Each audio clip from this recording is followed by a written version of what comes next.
Well, when I was a kid, I'd take a trip every summer down to Mississippi to visit my granny and her antebellum world.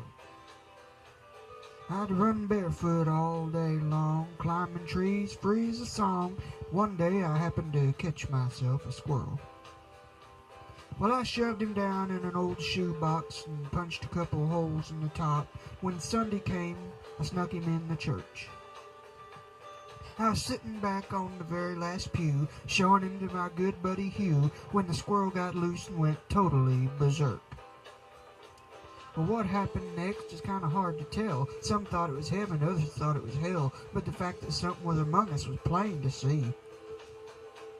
As the choir sang "I Surrender All," the squirrel run up Harv Newland's coveralls. He leapt to his feet and said, "Lord, something got a hold on me." The day the squirrel went berserk in the first self-righteous church in that sleepy little town of Pascagoula. It was a fight for survival that broke out in revival. They were jumping pews and shouting hallelujah. Well, Harv hit the aisle just dancing and screaming. Some thought he had religion, others thought he had a demon. Harv thought he had a weed eater loose in his Fruit the Looms. Well, he got down on his knees to plead and beg. The squirrel ran out of his breeches leg, unobserved, to the other side of the room.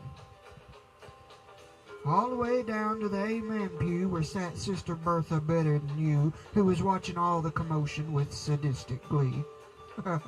You should have seen the look in her eyes when that squirrel jumped her garters and crossed her thighs. She jumped up, waving her hands, and said, "Lord, have mercy on me."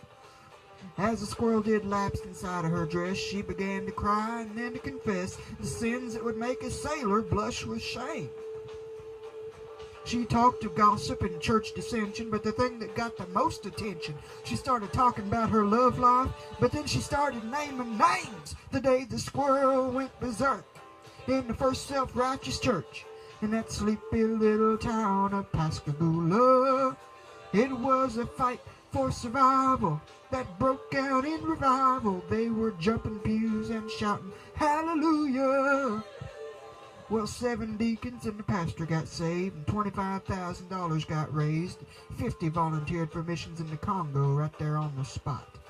And even without the invitation, there were at least 500 rededications. Then we all got rebaptized, whether we needed it or not. Now, you heard the Bible story, I guess, how he parted the waters for old Moses to pass. Oh, the miracles God's wrought in this old world.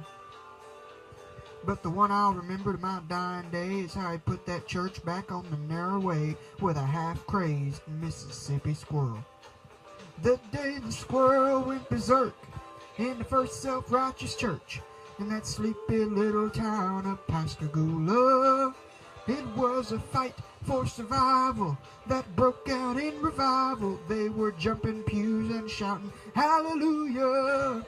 The day the squirrel went berserk in the first self-righteous church in that sleepy little town of Pascagoula. It was a fight for survival that broke out in revival. They were jumping pews and shouting hallelujah.